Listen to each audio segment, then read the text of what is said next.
আসসালামু আলাইকুম বন্ধুরা, কেমন আছো? আশা করি সবাই ভালো আছো। আমিও ভালো আছি আলহামদুলিল্লাহ। আজকে বানিয়েছি বিকেলের নাস্তা বা বান রুটি, যেটাই বলো ব্রেড। এটা হচ্ছে চিকেন ব্রেড হচ্ছে এটা। আর এটা দেখতে যত সুন্দর, খেতে কিন্তু তার চেয়েও বেশি মজার। এটা দিয়ে কিন্তু মেহমানদারিও করা যাবে। বাসায় মেহমান আসলে যদি কিছু না থাকে তাহলে কিন্তু এটা বানিয়ে দেওয়া যাবে। এখানে এটা বানাতে আমি নিয়ে নিলাম 2টা ডিম। ডিমটাকে একটু ভালোভাবে ফেটিয়ে নিতে হবে। যখন ফেটানো হয়ে যাবে কিছুটা, তখন দিয়ে দিব দুধ। এখানে আপনারা দুধ না দিলে এখানে পানিও দেওয়া যাবে, সমস্যা নেই। তারপরে দিয়ে দিব ইস্ট।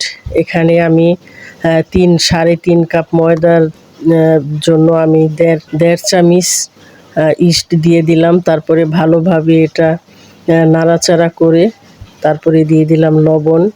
লবণটাও কিন্তু আন্দাজ মতো দিতে হবে, যে যেরকম বেশি কম পছন্দ করে এইভাবেই দিতে হবে।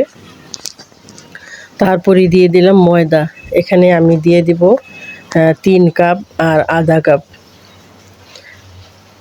এখানে দিয়ে দিলাম 3 চামচ, 3 কাপের জন্য 3 চামচ চিনি। যারা একটু মিষ্টি পছন্দ করে তারা কিন্তু এখানে একটু বেশি কম দিতে পারে, বা 4 চামচ 5 চামচ এভাবে করে দিতে পারে। তারপরে বাকি দুধটা দিয়ে আমি এটা মেখে নিব। ভালোভাবে মেখে নেওয়ার পরে, কিছুটা মেখে নেওয়ার পরে তারপরে দিয়ে দিব তেল।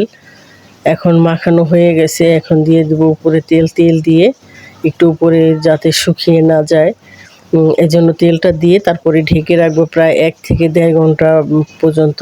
আমি পুরটা রেডি করব।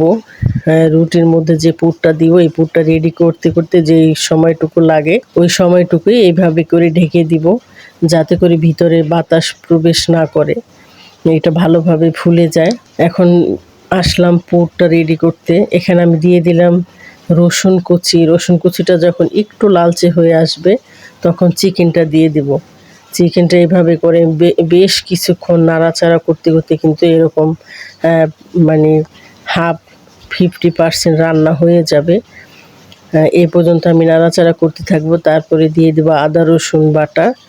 চিকেনে কিন্তু আদা রসুন বাটা, মানে যে কোনো মাংসই হোক, আদা রসুন মশলা না দিলে কিন্তু এটা খাওয়া যাবে না।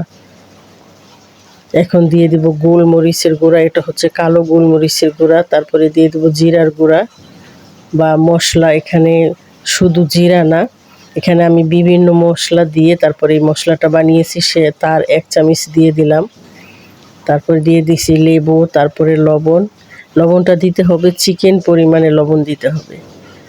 তারপরে হলুদ গুঁড়া। এইভাবে করে আবারও বেশ কিছুক্ষণ নাড়াচাড়া করতে থাকবো, যাতে করে এটা সম্পূর্ণ হয়ে যায়। তারপরে ঢেকে দিব চিকেনটা হওয়া পর্যন্ত। 3-4 মিনিট ঢেকে দেওয়ার পরে আবারও নাড়াচাড়া করতে থাকবো। এখানে ঝাল যেরকম পছন্দ করেন ওই পরিমাণে দিতে হবে। এখানে আমি কাঁচামরিচ বা গোলমরিচ 2টাই দিয়েছি। আপনারা চাইলে যারা কম ঝাল খান, তবে আমার মনে হয় ঝালটা একটু বেশি দিলেই সবচেয়ে ভালো হয়, এই জন্য দিয়ে দিলাম। এখন আমি দিয়ে দিলাম গাজর কুচি, পেঁয়াজ আর হচ্ছে মটরশুঁটি। এটা কিন্তু হাফ সিদ্ধ করা আছে। আমি এটা সিদ্ধ করে তারপরে একটু বরফের মধ্যে রেখে তারপরে ডিপে রেখে দিয়েছিলাম।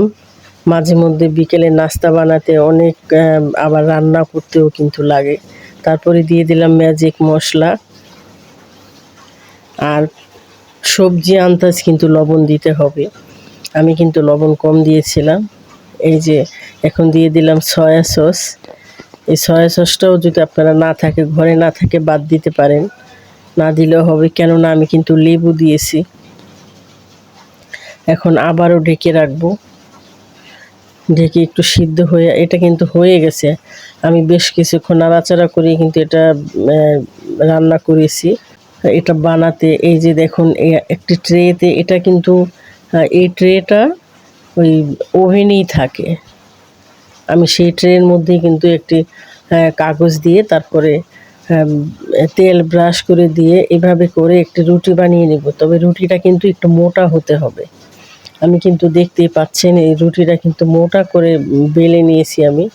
তারপরে পুরটা দিয়ে দিব। তবে এই নাস্তাটিতে পুরটা যত বেশি দিব ততই কিন্তু মজা হবে। আমি এই জন্য একটু বেশি বেশি করে দিয়ে দিলাম। এটা খেতে অনেক টেস্টি হবে আর সবাই পছন্দ করবে। এর জন্য পুরটা ভরে ভরে দিলে ভালোই লাগে। এইভাবে করে কেটে নেব। আসলে ডিজাইন হচ্ছে যার যার পছন্দ মতো, যে যেইভাবে বানায়, তবে আজকে আমি এইভাবে বানালাম, দেখতে ভালো লাগবে। এজন্য আমার পছন্দ মতো আপনারা চাইলে অন্য ধরনের ডিজাইনও করতে পারেন। অবশ্যই আমার এই ভিডিওটি যদি কারো কাছে একটু ভালো লেগে থাকে তাহলে একটি লাইক দিন, শেয়ার করেন। আর আমার চ্যানেলটি এখনও যারা সাবস্ক্রাইব করেননি এখনই সাবস্ক্রাইব করে ফেলুন, আর পাশে থাকা বেল আইকনে ক্লিক করুন। তাহলে যখনই আমি নতুন কোনো ভিডিও আপলোড দিব সঙ্গে সঙ্গে নোটিফিকেশন চলে যাবে আপনাদের কাছে, চাইলে দেখে নিতে পারেন। এই যে দেখেন, আমি সাদা অংশটা কিন্তু এটা ব্যবহার করব না, শুধু কুসুমটা ব্যবহার করব। এই কুসুমটা যদি আপনি এইভাবে করে ব্রাশ করে দেই তাহলে এটার এই ব্রেডের কালারটা কিন্তু অনেক সুন্দর আসবে, অনেক সুন্দর, দেখতেও ভালো লাগবে। আর যে জিনিস দেখতে ভালো লাগে সেটা কিন্তু খেতেও মজার হয়। এইভাবে করে আমি সবগুলিতে ব্রাশ করে দিব।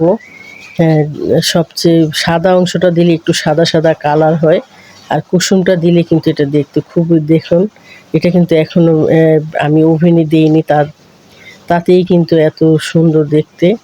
তারপরে দিয়ে দিলাম ওভেনে। এখানে আমি প্রায় 40 মিনিটের মতো বেক করব। এই যে দেখুন এটা হয়ে গেছে, দেখুন কালারটা কত সুন্দর আসছে। এখন আমি একটু ঘি ব্রাশ করে দেব।